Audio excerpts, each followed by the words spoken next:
Today is Monday, the 20th of February 2017. Dave and I are visiting with Leon Charney in his beautiful apartment in Yehud. Leon has had a very, very long association with Telfed. Part of his association, he served as chairman from 1987 to 1990. So Leon, thanks for having us over, and we look forward to chatting with you this afternoon. Leon, can you tell us a bit about your association with the Jewish community, the Zionist community in South Africa before you made Aliyah? You made Aliyah in 1961, if I remember. Beginning of 61. So give us a bit of a background to your activities. In South Africa, where I came at the age of 7 in 1936 from Lithuania, I was part of a very, very strong Zionist Jabotinsky family, the result of which was that I joined Beitar at a young age in South Africa, and going all the way up until I was the head of Beitar in South Africa. At that time I was also a member of the South African Zionist Youth Council representing Beitar.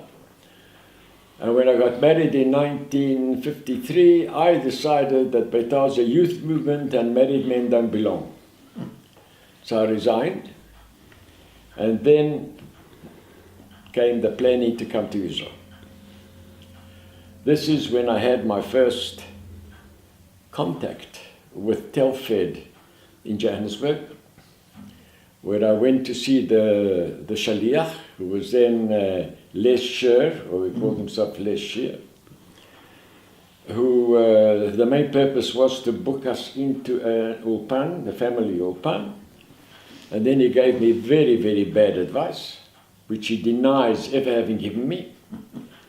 When I asked him about a car going on Aliyah and need a car, he says, Leon, you can't have a car in Israel. You'll never be able to afford a car in Israel. He denies it to this day. Anyway, we arrived in Israel in February 1961. My wife and I had 3 children. And had a bad experience, 2 bad experiences with Telfed while we were at the Ulpan. Which Ulpan were you at? We were at the Ulpan in Petah Tikva, the family Ulpan, the second session. There were 3 sessions there and they closed it down because it was so bad. It was very bad conditions. Anyway, we were at the Ulpan. We were a group of about 15 South African families, all young with children like me. And in the middle of the Ulpan, we had an influx of about 50 new immigrants that managed to get out of Romania. The reason I'm telling you this is as a result of being overcrowded, we had some food poisoning problems. I was the leader of everything there because I spoke Yiddish, so I could communicate with the Romanians. None of the other South Africans spoke Yiddish. We had a crisis when we had food poisoning and we decided we were going on strike. I was the leader.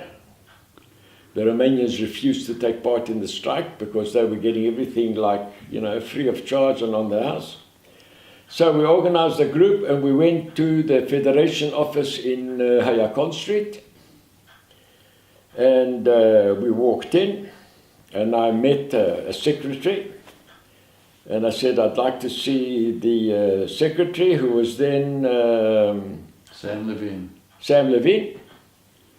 And the secretary went in and spoke to Sam Levine after she clarified why I was there, why we were there. She came back and she said, Sam Levine refuses to see you. Denied by Sam afterwards, years later. So off we went to the Jewish Agency in Kaplan Street. Very well received. Very well taken care of. All our problems in the Ulpan were solved.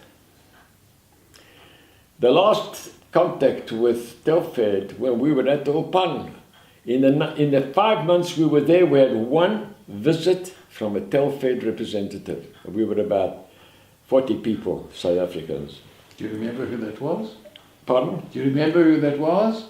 I don't remember who it was, but the visit was to remind us that we won't be there forever, we better start looking for housing. That was the whole purpose of the visit.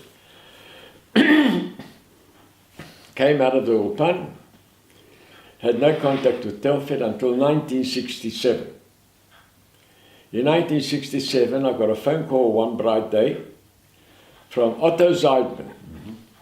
Otto Zeidman had been the head of Beitar in South Africa before he made Aliyah. And he phoned me up and invited me, asked me to come and join the hostel committee.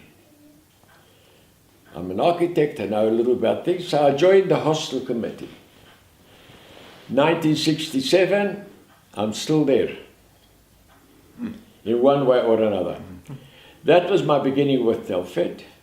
Can you say a bit about the hostel committee, because that was a very important committee? A very important, sure, it was the only accommodation we had. Correct. The only accommodation we had. It was very strictly controlled and limited to students, or it wasn't actually only for New Olim, it was mainly for students, certainly for singles. Yes, for singles, yeah. The facilities were, then must have been pretty good, but basically they were terrible, the facilities, you know, toilets at the end of the passage, and showers in the other side of the passage, and so on. And one big refrigerator on the second floor. One refrigerator. Basically, until I think it was Herzl Katz who asked me to join the executive. In those days, you were invited to join, there were no elections. So Herzl brought me into the executive. That was 1980, if you say so.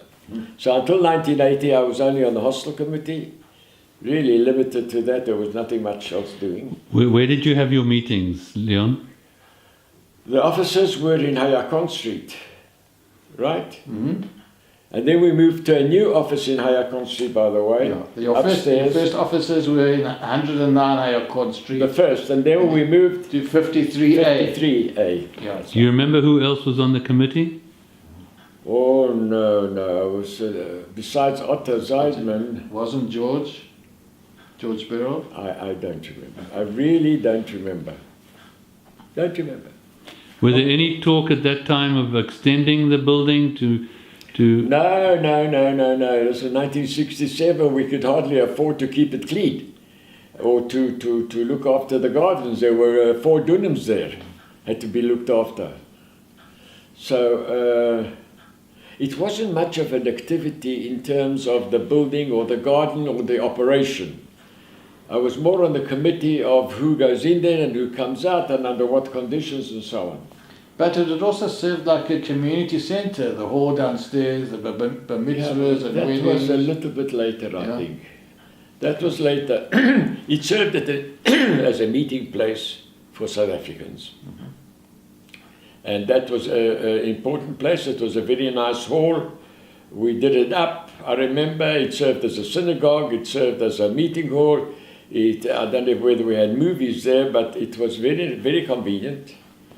That stage, plenty parking and a nice garden around. And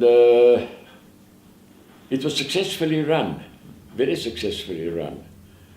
And then, if you want to carry on that line, and then came the big housing revolution,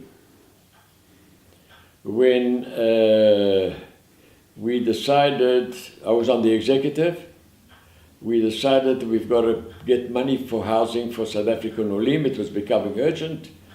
And we went round from one to another. Eventually we landed up at a very, very final meeting with Pinchas Sapir, who was then treasurer of the Jewish Agency.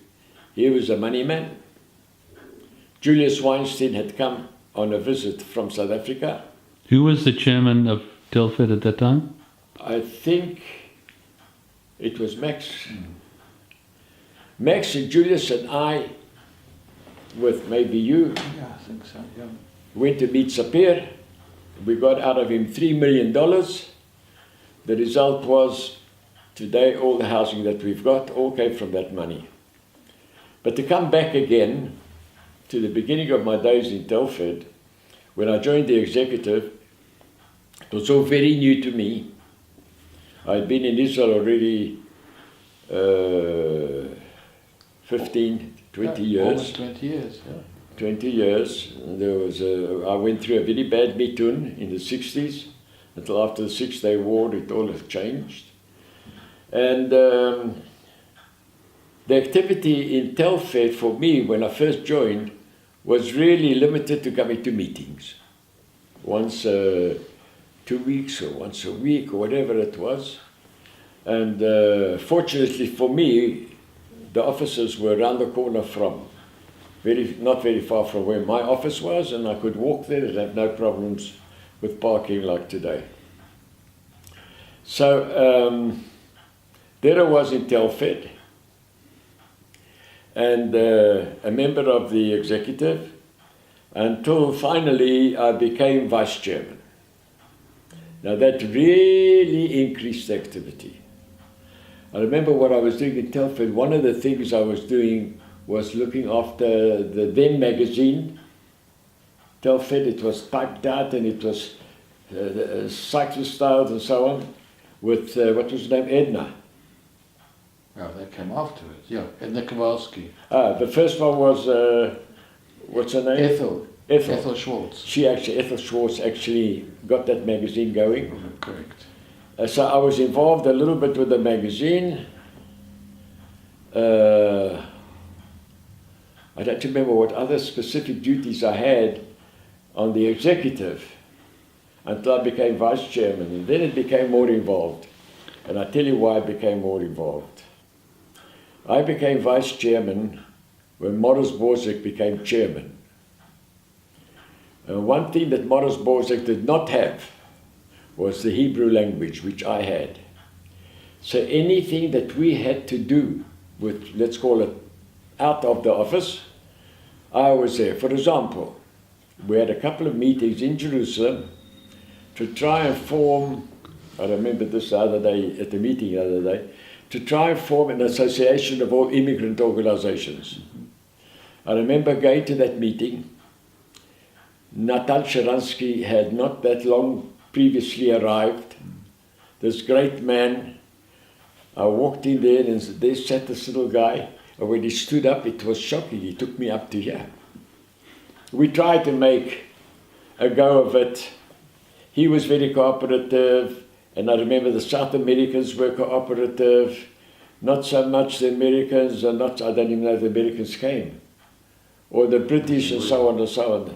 They were all the other immigrant organizations were, let's call them, schwach, but not only that. They were locally created organizations like Old Boys Get Together, where our organization was a branch of the South African Zionist Federation, which was very, very, very important.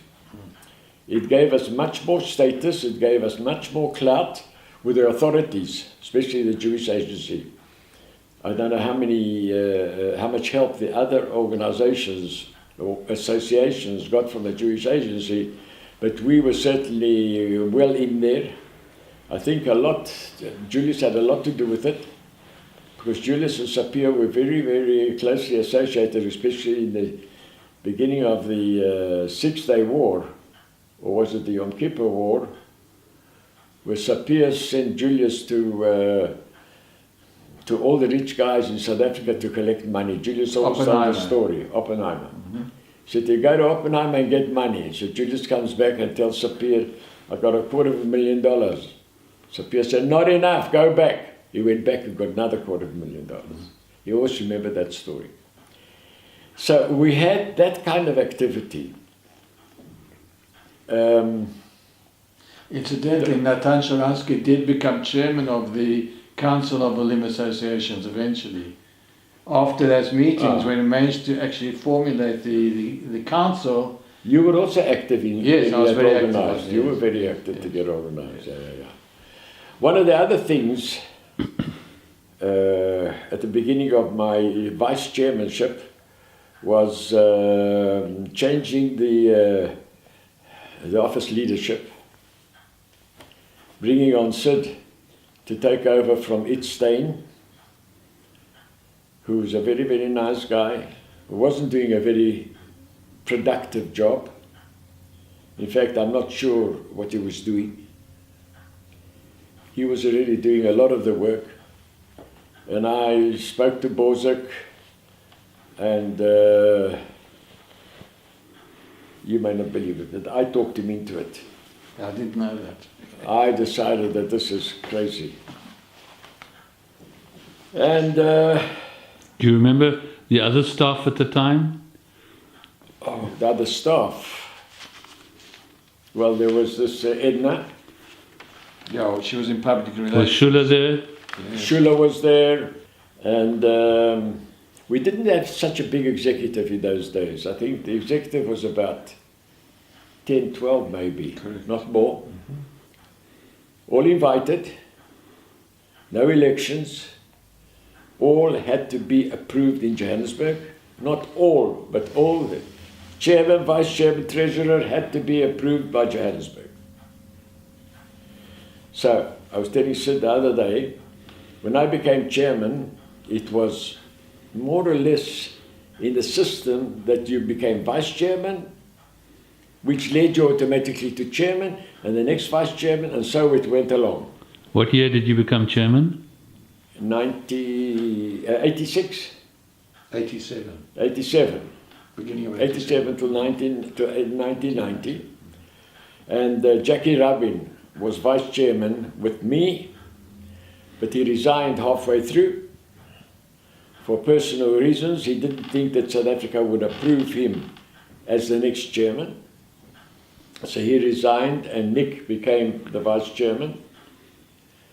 At that time, I think Nick was treasurer. Correct. Now, a lot of things happened in those days. The main thing was that South African politics created a rush to Aliyah. There were riots and there were, whatever it was becoming very, very uncomfortable. And we had to plan accordingly. So,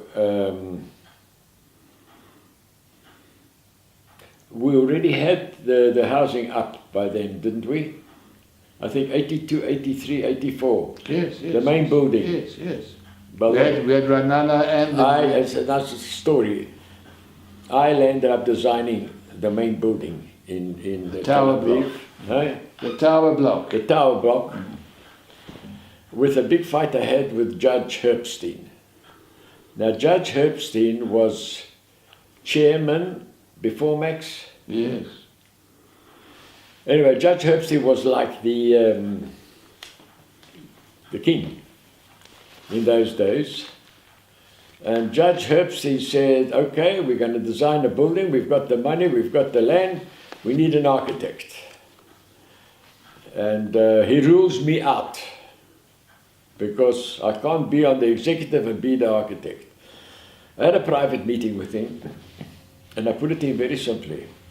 For being active in Telfed on a voluntary basis for so many years, my punishment is that I can't get work. I sold him the idea. We got the job to design that building, and then the one in Ranana he gave to Harry Whiteson. Anyway, so we had this housing, but with an influx from South Africa, expected influx of thousands to come. We had no immediate solutions for housing. And we know, we were all new immigrants one day. Housing is very important, like it is today. So we then had, Jonathan Davis had been our shaliach in South Africa. And Jonathan Davis came back after 4 years of shlichut, or 3 years, whatever, and he joined the staff of Telfed. Now, Jonathan Davis today is a big shot in the Herzliya IDC. And anyway, we decided we need housing. Urgently. Urgent housing can't be built. We didn't have money to buy, so we decided we need rental housing. We took Max Miadovnik, he volunteered, we took him on as a job for which he got paid. At that stage he was a little bit in need. And Max went to Rishon. Why we chose Rishon, I'm not sure. I Tell you why. Because Jackie Robin had a group of investors from South Africa who were investing in a building in Richmond. That's right. That's right. And they were busy building, and he said if we could come to an arrangement, they would lease us the whole building. That's how we started. Then we took, and then Max took other apartments in Richmond. Yeah, Max was sent to Richmond to look for apartments. Find as many as you can and sign them up. He did a fantastically good job. He signed up the apartments. At that stage, by the way, I was also very friendly, not very friendly, I was friendly with the mayor of Richmond because I had done privately a commercial building in the industrial area of Richmond. I had to meet with him and so on. He was very cooperative. And we had, I think, about 120 or 150 flats.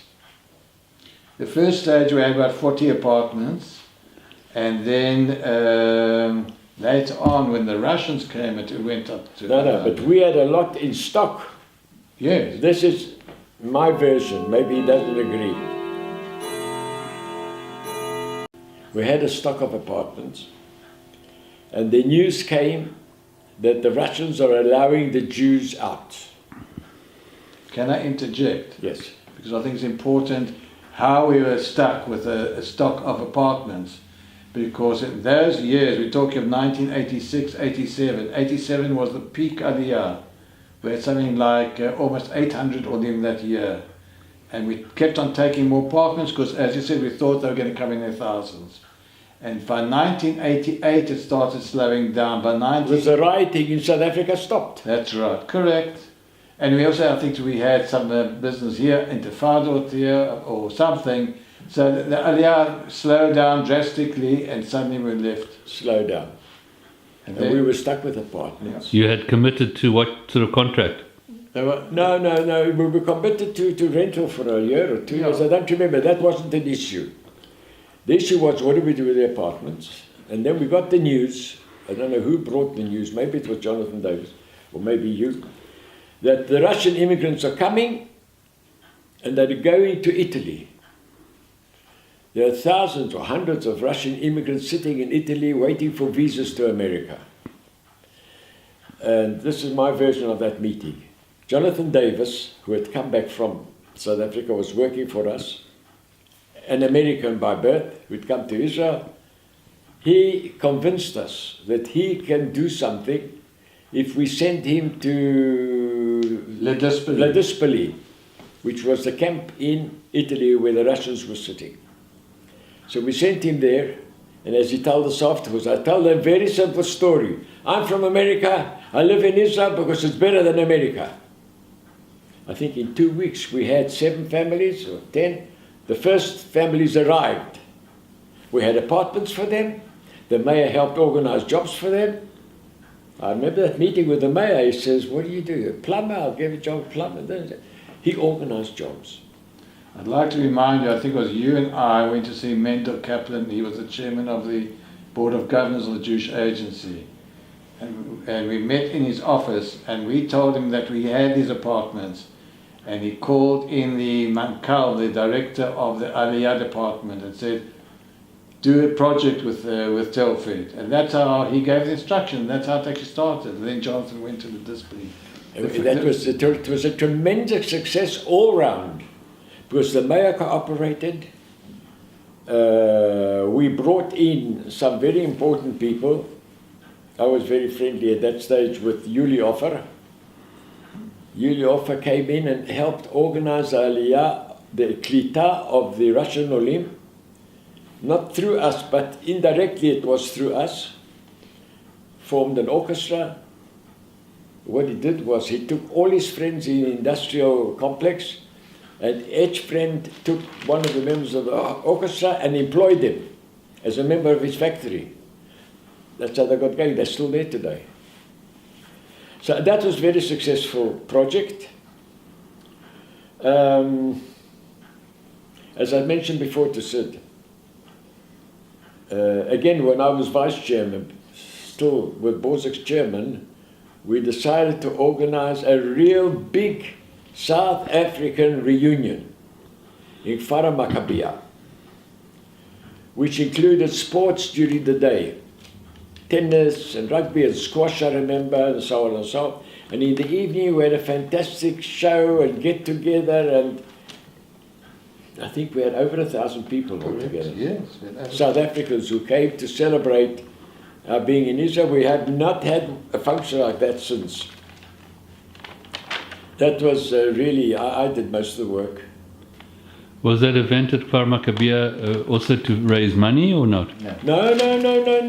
Just to a social. celebrate that we all get together. You should have seen people hadn't seen each other. They came down from kibbutz in the north and from Eilat, and everybody was hugging everybody, and what a lovely get together it was. It cost money. I don't remember if people paid. But we had sponsors. We had something. With programs and food and everything else. What other committees were running at Telford at the time? Well, there was also a finance committee, which I always kept away from, because I wasn't very good at it, and I wasn't very good at fundraising anyway. Which committees did we have then? First of all, we had a few district committees. The most active one was Haifa, if I remember correctly. We had one in Jerusalem, which was Goodman's sister. What's her name? Beulah Goodman. Beulah Goodman. Eventually, we landed up during my tenure with a committee in Rishon, because we had a lot of people there. Never managed to get a committee in Tel Aviv area. So when I sit at committee meetings, like I did 3 days ago, and here we've got 21 district committees, as Doron told us. It's fantastic. But of course, there are a lot more people today than there were then. No, but we had a lot more lim in those days than we have today. A lot more, really. Yeah. Sure. But we had Jerusalem, Ranana, Netanya, which was a very active committee. Netanya was there. Under Alan Price, if you remember. Alan Price, sure. Yeah. And Rehovot, Julius Jeffy. Yeah. Leon, tell us about the contact with the office in South Africa. That was more of a administrative contact, because in those days, phone calls between South Africa and Israel were not easy and not cheap. My contact with them was only that I went there on 3 occasions. The first occasion when I became chairman, the second occasion in the middle of my chairmanship, and the third occasion when I finished being chairman. 3 occasions I went to South Africa, and I spoke at this Linus conference, and I went around to schools. I went to, I'll never forget the meeting I had in Durban. I think it's called the Herzliya High School in Durban. It was the Carmel High School. And this must have been in 89 or 90, it must at the end. 89, it was in 89. And I thought to myself, what am I going to tell them? And I came up with what I thought was a good idea. I still think it was a good idea. Here were high school students, 17, 18, 60-year-olds. And I had that age children at home. So I told them about life for teenagers in Israel, from going to the beach to going to this and Tiyulim and visiting this and so on and so on. I had a long talk to them, and I told them, I claim I coined the phrase, instead of Zionism, it's Israelism. From now on, it's Israelism, never mind Zionism. You're not going to Zion only, you're going to Israel. And I addressed quite a few places on my both meetings, besides addressing the actual conferences. I'd like to remind you that visit you're talking about, it's I think the one and only time that all the honorary officers and director, myself, it was you, Jackie, Nick and myself went, and we divided up the whole of Southern Africa, because some went to Rari and Bulawayo also.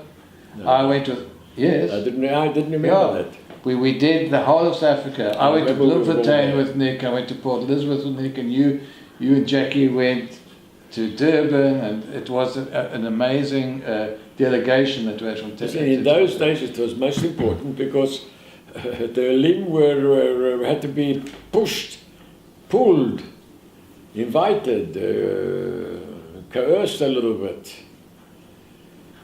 Do you remember, you said you weren't involved with the finance committee, but do you remember any kind of issues around funding, crises? Only issues? with the 3 million with Sapir. In those days we were getting funded by the Jewish Agency. Never directly from South Africa. Mendel Clapperlin never played ball with us. He wouldn't let money go directly to us from South Africa, which the other agencies were getting. The British were getting from England. The Americans were certainly getting from America. Everybody was getting, and we weren't getting. Mendel wouldn't have it. It wasn't his scene. Sid, what else happened in those? I'd like to also sort of remind you that the period you're talking about now is about 1989, as we said, when Aliyah was decreasing, but also we were very, very concerned that Yeridah was going to increase. And we went out, I remind you, we went out what we called an outreach campaign, where we created a task force to contact every Ole who had arrived since January 1986. And we actually did a survey. We also created a confidential hotline, which was a number outside the office where people could phone our social worker, those who had problems and within families, because often one spouse wanted to go back and the other one didn't.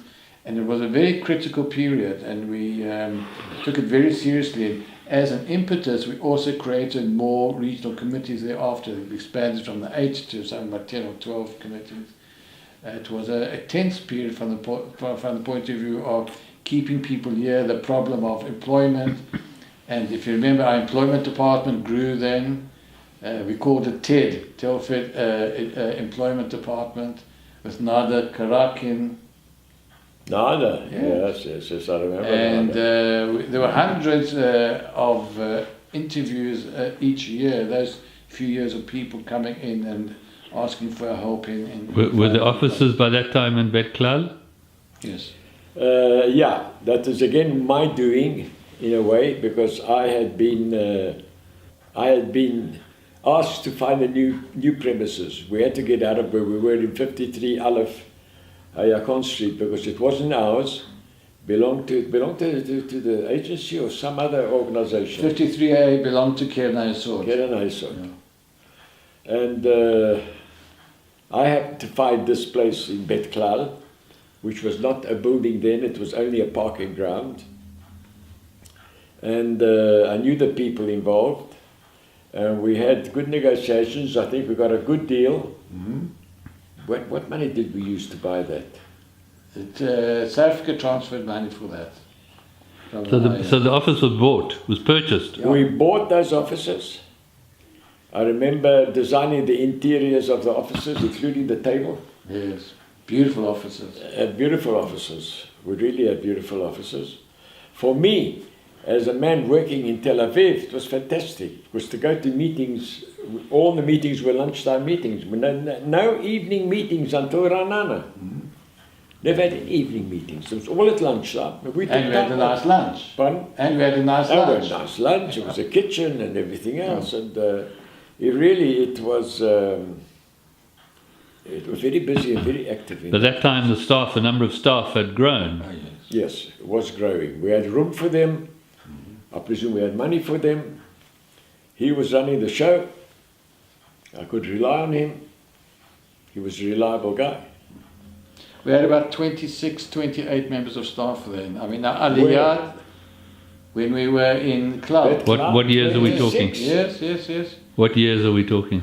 I'm talking from the time of the big Aliyah, which is the mid-70s. That's when we started increasing. I would say 75. 75, 76. What year did you move into Bet Klal? We moved in 74. The staff was big because the biggest aliyah that we ever had from South Africa was in the mid-70s. That was the state of emergency, and then the second was in Leon's chairmanship, the Soweto riots. Our aliyah department alone had... No, the Soweto riots was 76.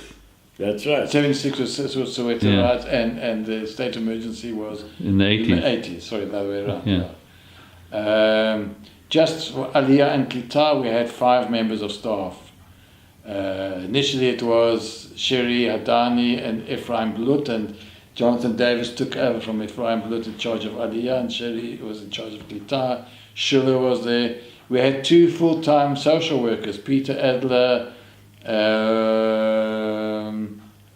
and Robin Friedman.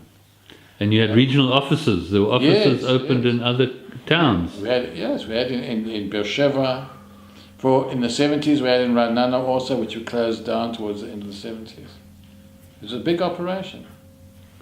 Listen, it was with the aliyah that we were getting, and we were helping, and from housing to jobs to social problems to, I'll tell you a little story that when I was at the Ulpan, we had a couple of very problematic families from South Africa. One particular one, I can't remember her name. She arrived with her mother and 3 young children. No father, no nothing.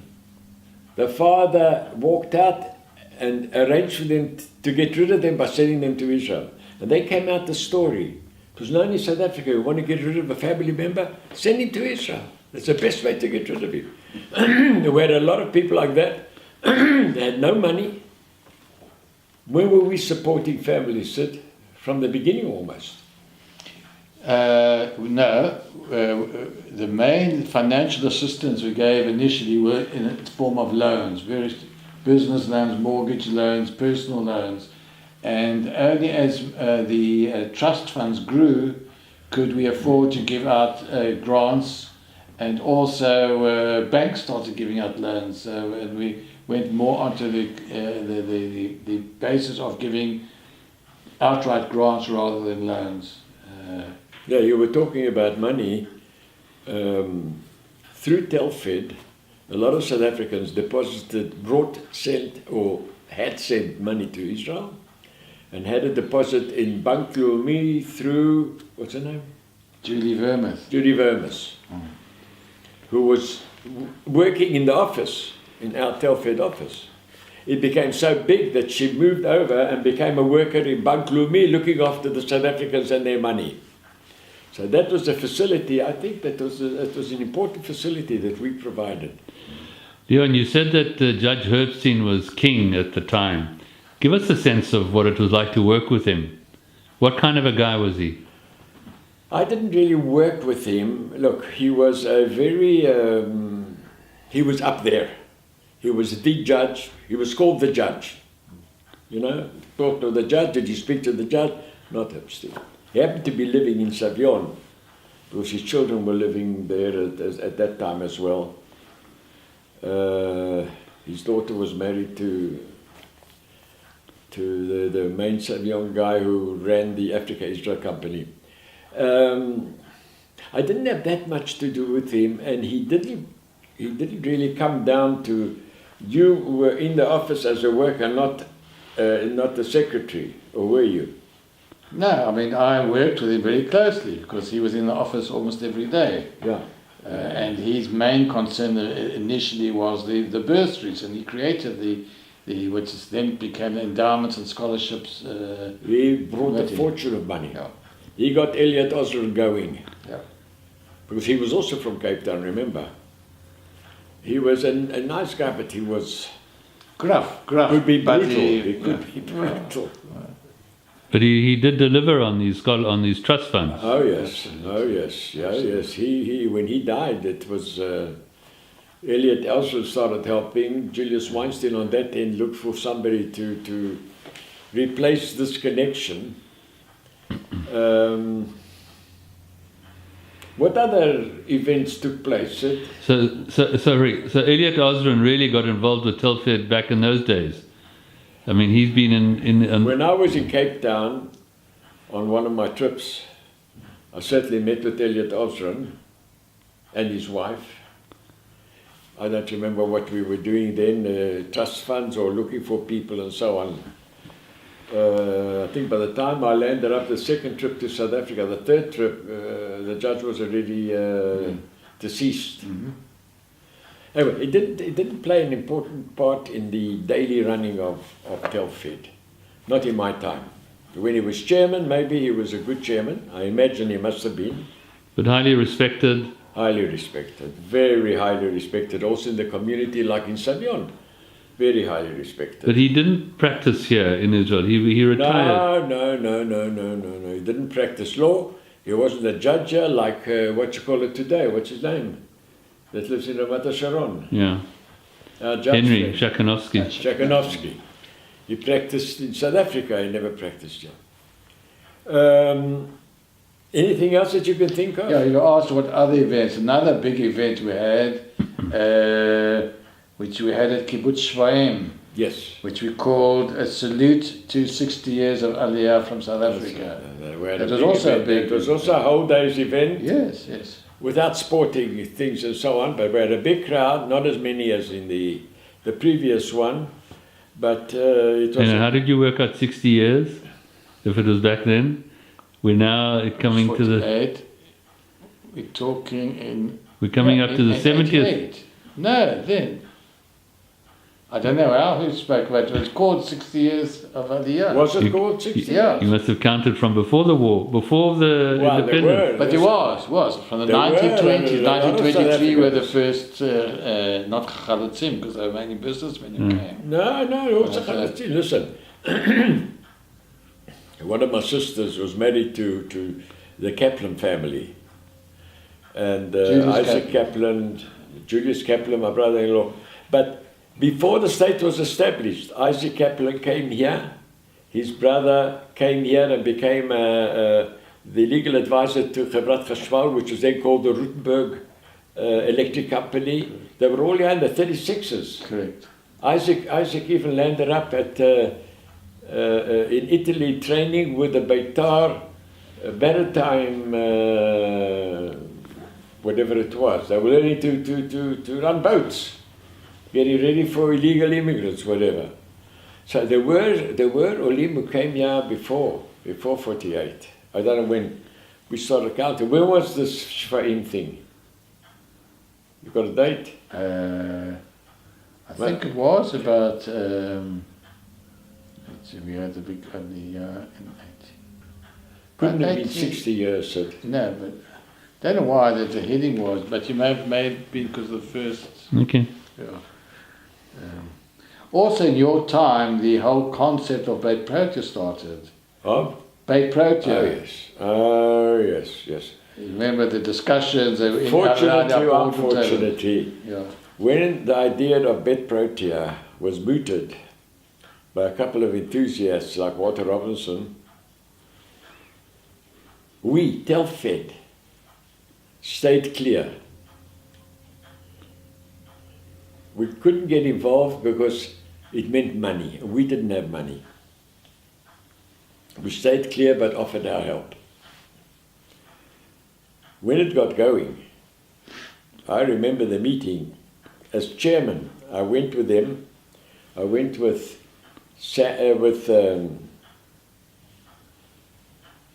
Walter and Katz, Joel.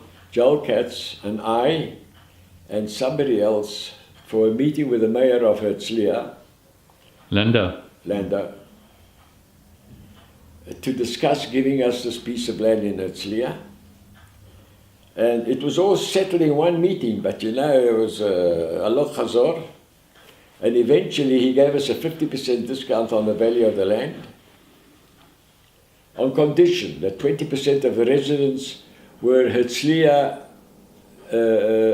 Herzliya's residents. And after that, I was sort of very much on the sideline of their going. They reported to us, and eventually I sat on the board, so did Herzl, I think, and so on. They made a good job, but with very little help from Telfed. Well, we provided a major No financial... financial help. No, we did. Not give them money, but we provided a financial guarantee with Neudorfer at Barclays Bank. That's right. We did. We I think provided. it was a guarantee. 5 million shekel or dollar guarantee that we gave. Old shekels. Huh? Old shekels. Old, maybe, whatever it was. No, we And, were very much part of Bet Protea.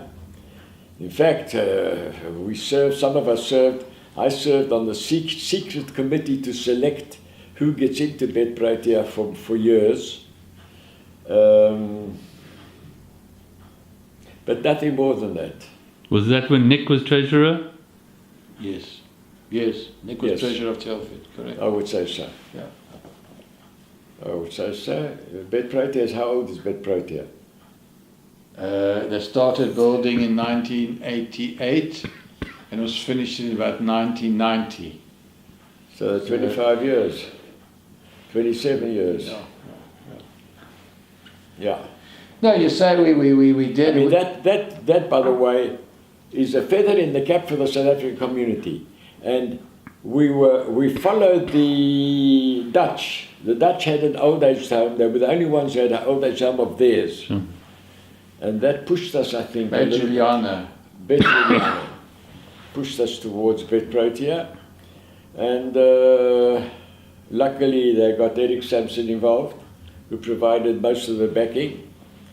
And Walter Robinson and Joel Katz. Joel Katz, they did a hell of a job.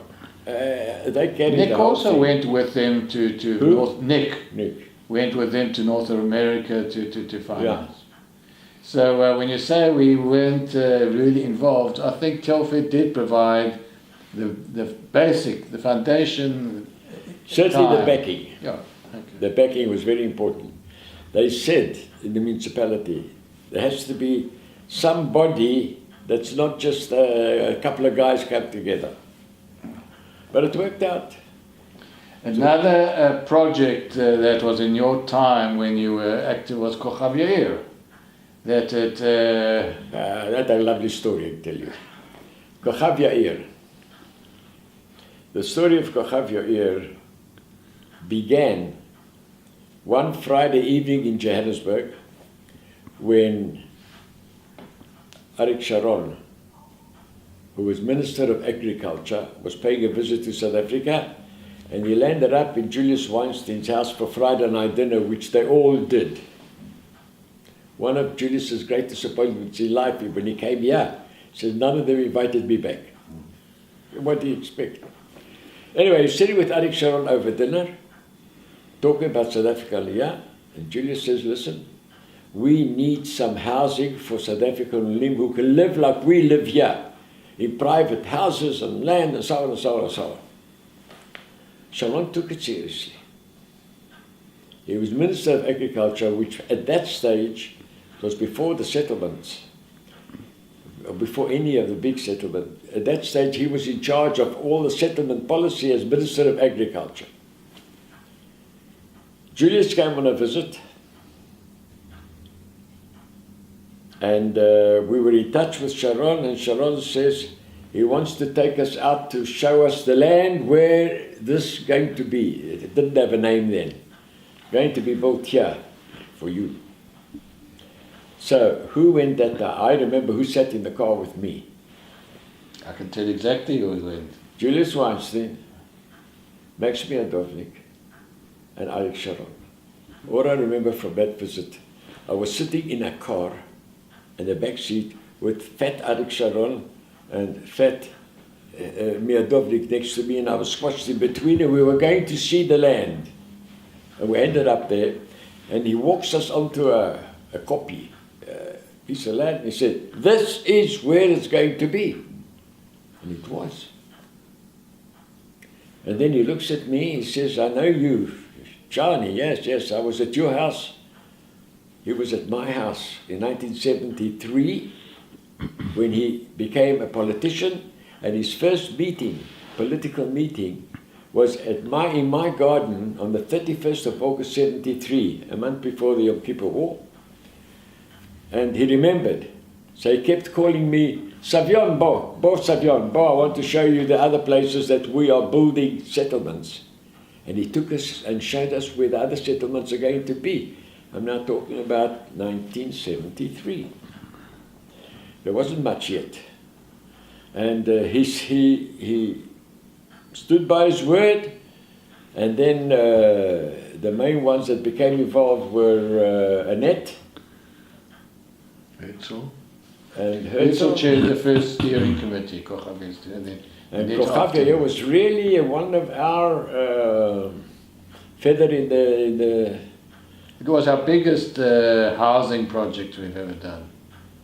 In terms of number of units. Then there was one in the Galil. What's it, in next to That's Manof, but Manof. that's a Moshav, yeah. Manof, but yes, Kochavia was definitely our doing. A lot of input.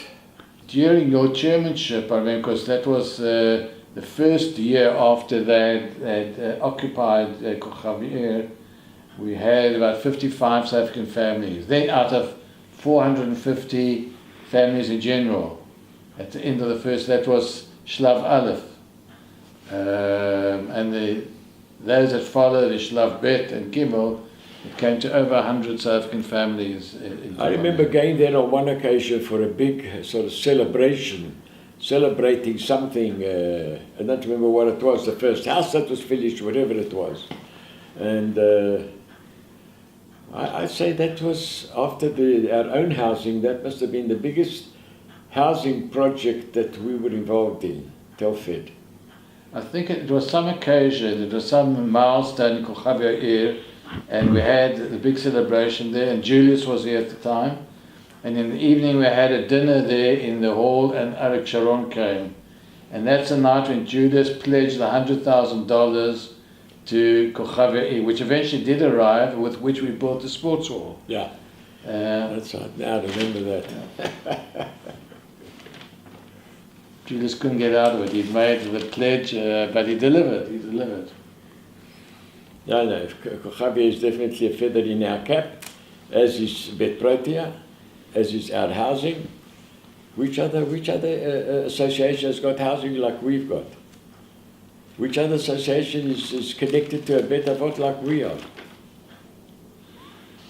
No, I think we had a lot in your time. What we haven't mentioned, because it was a peak Aliyah period, I'm talking over the mid-80s, we initiated a lot of, besides direct absorption, Klitai Shira, which became a major form of absorption for all of them. Wait a minute, the Klitai Shira began with the Rishon project. Correct, that's right, yes. They went to Rishon, there was no Ulpan in Rishon, and they attended but lived in their private flats, not like we did in Fakakta. And that became, the government adopted broken down sheds. Yeah, well, the government adopted that as the system. It didn't always work well, because I remember when you spoke about the Council of Olim Association, when Sharansky was actually chairman of it, we actually went out on a protest outside the government office because they were handling it so badly. It was terrible. They just didn't. Well, they weren't Telfed. They weren't as organised as we were. But also, as a part of the major Aliyah rush, we created new precedents, like having exams for various professions in South Africa in English, which had never ever been done before. For pharmacists, for lawyers. We got exemption for South African doctors that they didn't have to write. First and foremost was the doctors. Yeah. And they were all worried about coming on Aliyah because they had to go through exams and long times and all sorts of things. For electricians, although they couldn't write in South Africa, they could write in English in Israel. And it was a revolution in terms of absorption of Klitai. Yeah, we led the absorption and Aliyah to some extent field a lot of the way. We were the trailblazers all the time. But you can definitely say that the other benefit of this housing, for example, was providing an income for Telfed to provide other services. Well, it wasn't just the accommodation. Quite frankly, in those days, we didn't think of it as eventually. Yeah, but it did. It But ended up. fortunately, it was there when the Jewish Agency stopped funding us. Yeah. And Mendel Kaplan wouldn't play ball from South Africa. So luckily we had this. Yeah. We had apartments with no mortgages and fully occupied and Yeah. run well. By the way, I was also very much involved, of course, in setting up, what's the company? It's Rentco. Isrentco. Yeah. The name was invented by Jackie Rabin, who Brilliant. set up the legal setup for Isrentco. But Isrentco was set up not to be apart from the federation, but to be an entity in itself, and partially at the insistence of the Jewish Agency. Isrentco board actually has a representative of the Jewish Agency as a board member, right? Or maybe you don't remember it. No, I do, of course. There's a guy, Cohen. Mel Cohen. Mel Cohen came to the first few meetings because their story was, if anything ever happens to Telford, we own the building. But he stopped coming after a while, and his coming didn't contribute anything because he wasn't exactly a star. He just came to sort of look after, and then they stopped coming, and we didn't remind them to start coming again, and it's, I think, 30 years since they came, 25 years. They stopped coming a long time ago. But Isrentco, to this day, well set up, well run apparently. Very well run. In those days we had, what was it? Norman Spiro. Norman Spiro. And it was also very involved in those days, in the early days, Schlein. What was his name? Josie. Is he still alive? Yes, yes. Josie Schlein, Norman Spiro, they were involved in our housing. But Leon, you talked about Telfed and the fact that you had been in Beitar in South Africa, and there were quite a few people from different kind of political, but that never impacted on Telfed, that political side, like it did in South Africa. I would say 99% no. But we all knew who was who. We knew Josie Schlein was from Habonim, and everybody knew I was from Beitar, and so was Herzl. And, but that's as far as it went. It never impacted on the organization. Never impacted on the organization, right? Never.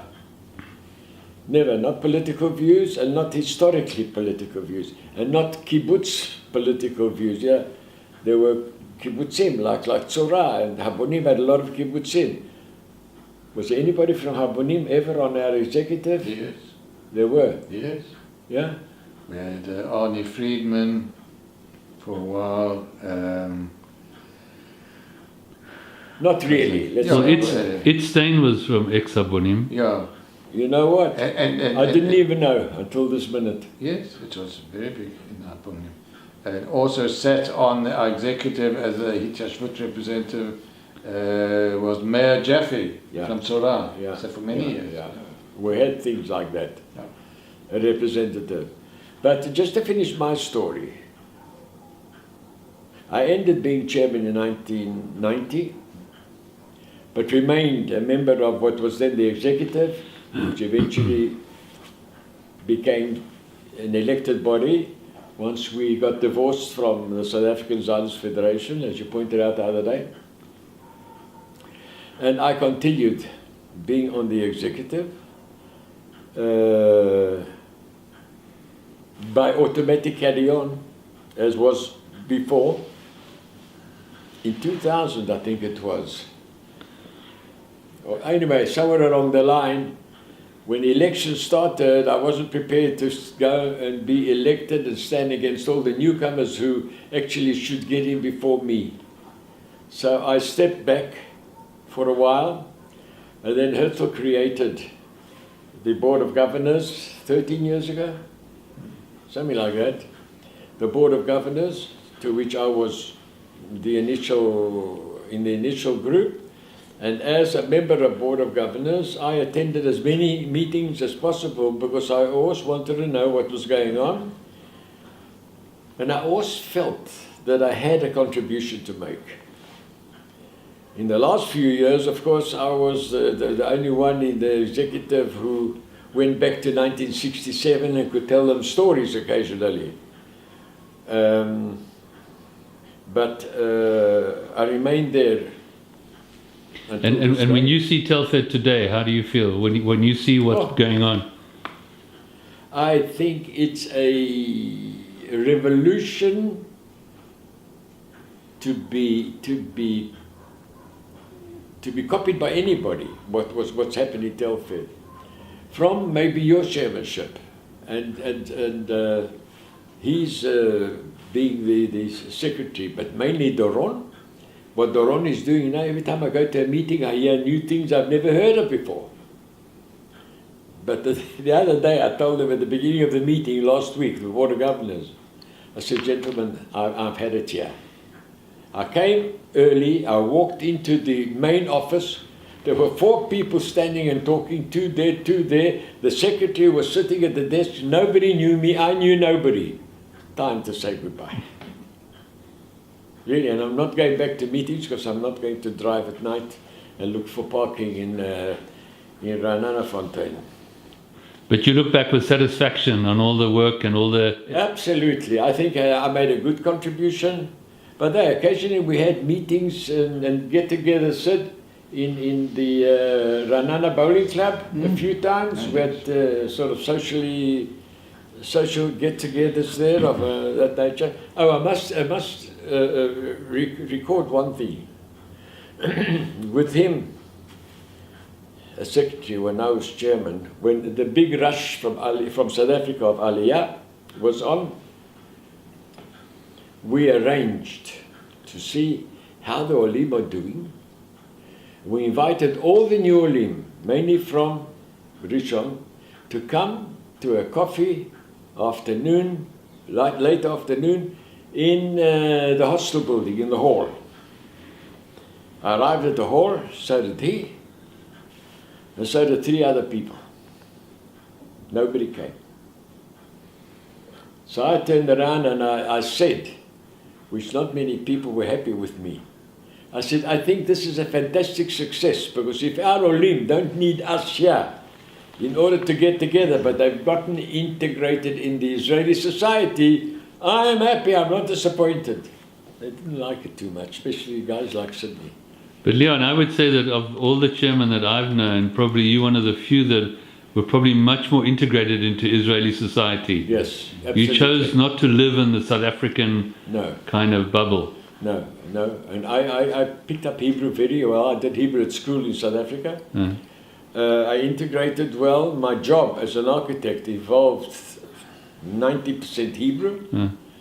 And I was involved everywhere. I was chairman of the Rotary Club of Savion 5 years after I arrived. I was on the Savion Local Council for many years. Savion sent me as an official representative on the District Planning Commission for the whole of this area. From Kiryat Ono all the way, I sat as an official member to approve plans. To read a quote from a Telfed magazine, I think it was about one of the magazines in 1989. And it reads as follows, and I want you to tell me afterwards who wrote this. It said, it is time to consider seriously changing or cancelling the IUA and Project Renewal campaigns, which do great harm in presenting the image of Israel and negate it as a place in which to live and bring up children. Was that me? That was you, and you created a whole furore because the IAA South were very upset with you. And although they say that Aliyah is an important factor, but they have to raise the money with which to promote Aliyah. But that's one of the issues that you created. And I have always had the habit of saying what I feel. Herzl once made a remark, and I don't want to pat myself on my back. Herzl once made a remark at one of our executive meetings after the meeting. He told somebody, I don't remember who, if Leon has something to say, listen to him. Because Leon has something to say, it's worth listening to. Well, they took note of what you said. Great. If anything annoyed me, I made no bones about it. Anyway, it was a good time. It was very good for Aliyah, very good for Krita. But I must make a confession, because we've discussed this at EXCO meetings through you and everybody else. I have 4 children, and they have spouses, and 9 grandchildren. Not one of them would consider coming to a ex-South African get-together meeting. Not one of them. But maybe that's in line with what you said when you said that meeting was a success. It's maybe the same thinking. Yes, it's the same thinking. My motto then was, we're here for them if they need us. If they don't need us and they're integrated, what are we looking for? But the services given today through Telfed, which extends beyond Telfed, you know, whether it's the Ethiopians or the Australians or the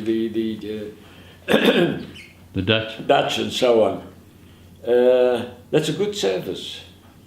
I think a lot of the service that Telfed gives today doesn't really belong to Telfed. Belongs to our government bodies should be doing it. But seeing that we're doing it and successfully, and the others want to copy or want us to do for them, I think it's a great success. Great success. And I really want to say again, Doron has done an unbelievable job. I don't know where he finds the time. I don't know where he finds the ideas of the projects, but he's here, he's everywhere. And he's got a family with what, a few kids? 5 kids. 5 children? It's unbelievable. He's a powerhouse, a real powerhouse. I didn't know he was a rabbi. I said something to him one day, and he said, yeah, I'm a rabbi. Sorry. No, I mean, there's plenty more. We haven't touched on the students, which was in the heyday in Leon's time. I've got plenty of time. What haven't you touched on? The students, the Mechinat Hebrew University, in the years that you were active, including your chairmanship, were the heydays of South African students come to study in Israel. I mean, last year... School. What was the name of the school? I'm coming to that in a moment, but I'm talking about the university. In your last year of chairmanship, we had almost 100 students from South Africa, mainly at the Hebrew University, which is amazing. And today, if we have 3 or 4 years, it's good. You mentioned the school, which was also another innovation of Telfed. Yeah. That's the Mosselson School, where it took us a long time, if you remember, we negotiated with Youth Aliyah, with Aliyat Noah and the Jewish Agency and the Ministry of Education, that they should have a stream, a high school in English, and they said no, and eventually through Youth Aliyah, we did manage to set up the last 3 years of schooling at I never visited that school somehow. And it still continues today. There are not many South Africans there, I know. but from India and the Netherlands and all over. That in itself was a tremendous innovation. I did my bit. I'm still doing. I'm still available. As long as I'm well and healthy and working okay.